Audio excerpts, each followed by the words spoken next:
Welcome to Monza, a track that usually delivers great crashes within turn 1, but this isn't that version of Monza. This is the Aria Grande version, which doesn't have the turn 1 and turn 2 chicane here on the right hand side, but it does have a crashed Porsche on the left hand side. It makes you wonder how to get that position in a straight line, and if you do wonder that yourself, make sure you stay for the end of this video because we'll have crash cam explaining all the incidents that happen in this race. We're going to be rocking the BMW for this race, a car we have not used before, and a car I think is actually very good. In other words, very user friendly, very stable, and really doesn't punish you for simple mistakes. Overtaking another BMW, we're catching up to the Ferrari up ahead. H. Butchanan is one I would describe has zero awareness or zero care. Either one is both detrimental in the race. In the previous race, they managed to drive into the side of us as we enter a corner like we never existed, you know, proper apex syndrome. So we have to be mindful when we overtake that Ferrari up ahead. Yellow flag as we have a Lexus parked on the left hand side, looking at the traffic going by. Not the ideal place to be, but at least they're on the inside out of the way. Why be said in a Mustang in front of the Ferrari? Hopefully the Mustang will do Mustang things in a moment, and we all know what that means, and that would be another position gained. Overall for the first lap, that's not too bad going. We're up a couple of places, missed quite a few accidents, and well, hunting down the Ferrari up ahead, right in the toe. They cannot get away. BMW power on its way, going to start getting vacuumed in by the Ferrari up ahead, but we're not going to make a move here now. Overtaking here is going to be so sketchy, and I gotta be honest, a lack of trust from Butchanan. I'm not going to commit to a move here. Just going to sit back, relax, and watch it all unfold, as we might have ended up a bit like that car on the left hand side there. Parking in the gravel by hitting a wall is not the ideal place to be, but we are now going to be held up by a little bit of traffic. Bit of chaos going on up ahead. Not too sure what set it all off, but Butchanan has managed to gain a position, sticking themselves in front of that BMW. Why Bennett must have had quite the accident, considering they were position 1 a moment ago, and being overtaken by that Ferrari, he's probably got that back up a little bit, and I can totally understand why. Imagine being position 1 and now being position 15, so the chase for them is really on. Would like to point out though, we are setting, well, we have set the fastest sector 1 at this precise time. Not going to hold it for very long, but it's something to point out at the moment, as there's a BMW parked on the left, Mustang doing Mustang things, and we're out of the corner on the gravel. Track limits, we're all okay. Ferrari and Bennett having a moment, getting very close to each other. Bit of door mirror banging, not good, and very dangerous, especially considering Butchanan has the whole track but wants to keep pushing Bennett off into the gravel. That is an accident waiting to happen. And this is what I mean about they have either a lack of awareness or they just generally don't care and don't want to be overtaken. But you know what? We're going to make a move now. And I have a feeling we are going to be heavily squeezed. If you start pushing me onto the grass, mate, I'm going to send you into that wall. Nope, they've backed out. Very good. Now we just need to make sure we can keep this run going, because they're going to start getting a bit of toe, a bit of side draft from this BMW. Please back out, please back out. They backed out, thank God for that. Yeah, I got a little bit nervous there. I didn't think they were going to back out and going too wide around this corner, especially with a driver like that. Not something you want to happen. Thing is, with Bennett, they have been really helping us along. While they were a little bit quicker in the corners, we have been aided with a good bit of slipstream from that car ahead, and that slipstream has encouraged us to catch up to another wolf pack of cars. Did take a few laps, we're now on to lap 7, but we're undertaking a Mercedes to our left hand side and still right up behind Bennett, although it could be a little bit closer. We're going to not be in a tow at the moment, and that's going to be so detrimental. We need to start getting vacuumed back in and need the wolf pack of cars up in front to start holding Bennett up, because like I say, we all need a Bennett in a race to help us along sometimes and get a little bit more pace. While every race is a competition to beat the other driver, doesn't mean you are able to overtake the other driver, and sometimes it's better to sit back and watch what they're doing, because if they can do it, you can do it, and that's how you become faster overall. Now, Lexus and the Porsche up in front end up being very good friends for a very brief moment. and it really is quite brief. And this is why I say sometimes overtaking this outer curb is sketchy as anything. I would say the Porsche is not too happy with the Lexus about that situation. Let me know what you guys think down in the comments below about that accident, but the final conclusion will come in crash cam at the end, where you get a proper visual of what's happened and who forgot or who turned too much. Understanding what happened to that Porsche, I've got to say, overtaking this Lexus has kind of put me on edge. You know, I don't want to be in that Porsche situation. So do you know what? I think we're going to be quite happy with finishing this race off in position 9. Overall, we started last. We're finishing position 9. It's kind of a good place to be. The Aston Martin up ahead, not a good place to be, but they're managing to make it work. Oh, I thought it was going to cut their nose off there. It can get messy. It might get spicy as we head into this next braking zone. Aston Martin sending it in. Lexus braving. Yeah, I thought they were going to brave the cutback there. They did not. Ultimately, everybody's back where they are belonging a moment ago. Might get a bit more hairy as this final lap comes to a conclusion. We're going to sit back and relax. I'm not going to be tangled up into that kind of situation. Don't want to be totaled in this race. We've had 0 incidents, and it's going to do really well for our safety rating and everything else. There may well be that the Aston Martin and Lexus has another moment and they both destroy themselves and we can gain another 2 positions. But I don't think that's going to be the case. The Aston Martin does have a very, very good run on the Lexus. And it's quite unusual to see an Aston Martin in a race. It's really not a popular car. Let me know down below if you've driven that car and how it drives. I've yet to drive it. It's something on the to-do list. Just done the BMW. That'll probably be the next one. I think I might keep the Lamborghini to last and then I've test drove all the cars. But the Lamborghini is the one I'm going to do last. It's the one I fear the most. To be quite honest, but we do finish this race in position 9. What a brilliant race it was. I think the Lexus is chasing down the Aston. What is going on? Thread that needle out the other side. And look at that, still no incident points. Absolutely beautiful. Going to head back over to Monza again, but this time we're going to be rocking the Lexus, starting last again. And see how well we do this race. I kind of prefer the Lexus to the BMW. It's very, very pointy car. And you can really put that brake bias right to the back and it's still extremely stable. And while this car accelerates insanely well, I will admit it does lack in top speed department. There are other cars that are much faster than it. So the Lexus is the kind of car you need a buddy up with. You know, if you want to excel in a straight line, get in a tow of another car. McLaren parked on the left hand side there. This time it was turn 2 that delivered the first fatal blow to a car rather than the straight line of turn 1. It wasn't even by turn 1, but yeah, there we go. A bit of dust kicking off up in front, but I think that's a car just going wide rather than gravel castle building. Oh, there's a wheel in the road and a Mustang.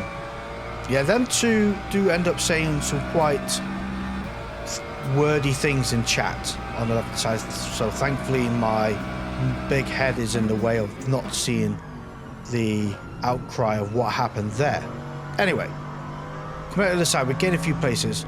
We have the Mustang behind us has a drive-through and the Mercedes up ahead providing us an insane amount of tow. Come on Lexus, deliver that power, get that V8 running, let's go. Gonna look up the inside but not commit to a move. Oh, I might as well commit to it now. They've just carried on. I forgot to turn. Or they're just giving us that corner. Either way, that's a position gain nonetheless. Aston Martin, again, up in front. A car I've just said we don't really see very often. There's like 1 per race. So there is that 1. There it's gone. Probably why nobody drives it if they just refuse to turn. Not too sure what happened there. Lamborghini though up ahead, quite a unique livery, going to provide us another great bit of tow. 0.5 seconds ahead, clicking down to 0.4. We're more than likely going to be faster through this next section here than the Lamborghini, so hopefully we can capitalize upon that. Over the curb we go, very close to the track limits, almost upsetting the stewards there, but doesn't seem to be the case. Lamborghini goes quite deep, but are they going to defend? They are choosing to go for the defensive line. We might have to hang it around the outside here. But a great run upon the Lamborghini. They backed out, giving us that corner there. Beautifully done. Thank you ever so much, Warren. Very much appreciated. Now, Gerbria up in front is rocking the BMW. They are 3.4 seconds away. So we have a little bit of time to start reeling them back in. That is quite the lead they have. And now it has gone to 4.2 seconds. So they are definitely quicker than us. Well, that car has hit the wall at an alarming rate and decided to do a kickflip in the meantime. And the crash is actually quite insane, so make sure you stick around for crash cam to see that. It was a very brutal crash. Right. Out the other side we go. Gerber 2.2 super 1 second ahead. They must have had a moment with another car. Slowed them right down. Nope, I remember what's happened. They ran out of fuel. Yeah, if you have a look, 4% of fuel remaining. And do you know what really is very frustrating here? While they are almost out of fuel, and state this in the chat, they are now trying to compete with us. We are right behind them and they're going to hold us up. I think that's kind of unfair. You know, you're going to go into the pits now. Get out of the way. But no, they're parking it right in the apex. I have nowhere to go. And then it gets even funnier.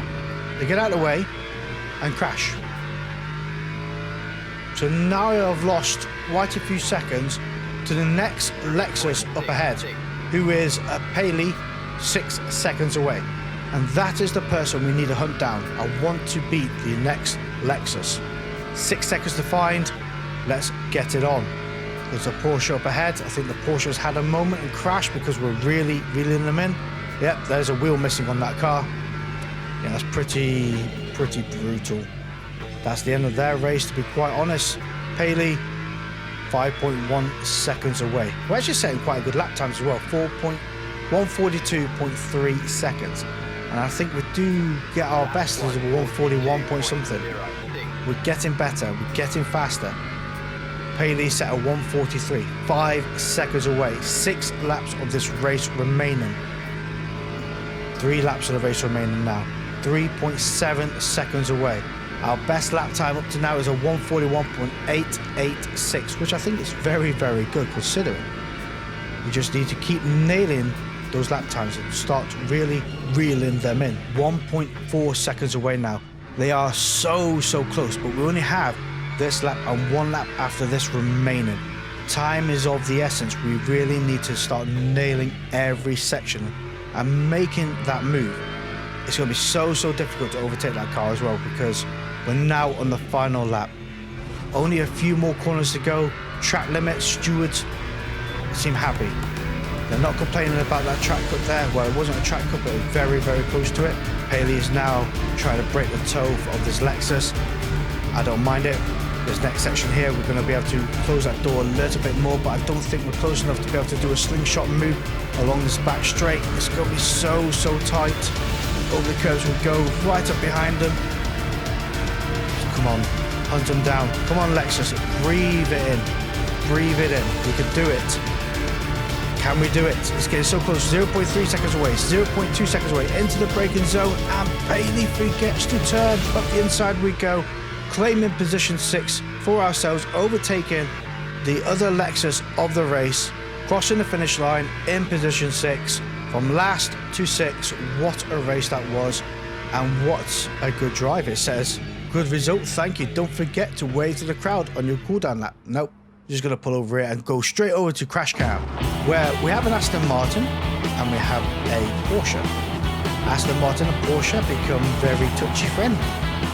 But I think the Porsche being a little bit sketchy is what happened in the first race and how the Porsche crashed. In a straight line, like seriously, they managed to do that.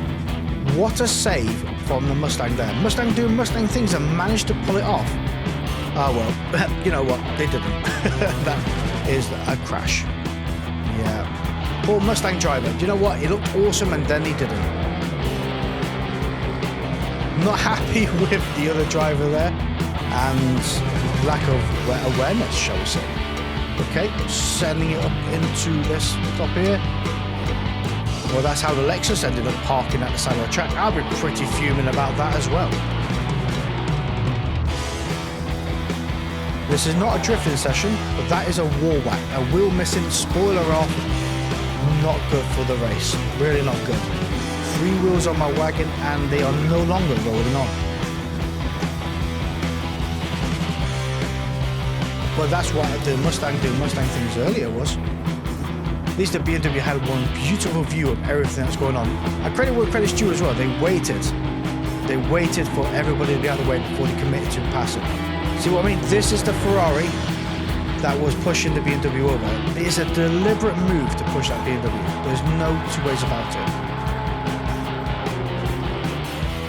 Still, would you credit who you think was at fault earlier on? Or do you believe it's the Lexus that was at fault for that situation? It really is difficult to say. I can understand the Aston Martin moving out of the way of the other car, and then the Lexus being quite shocked about it, but nothing is as shocking as this. At least they braked, like, just committed, just not even bothering with the race. Moving on the braking, not the ideal thing to do, but I think the BMW delivered justice, shall we say? Yeah, not ideal. Really not ideal. I think the Lexus scared the living crap out of the Porsche. Well, this Porsche does end up with 100 style points for crashing. I think it's probably the best crash of the 2 races. But the crowd absolutely break themselves. And that is exactly what happened to the Porsche that lost the other wheel. This might be end up being a little bit spicy. Was that contact? Don't know. But the other Lexus delivered the contact that the first Lexus forgot to ensue. The slowest crash on record. Dear me. Oh, the Porsche has gone. Quite hard to tame that rear end of the Porsche.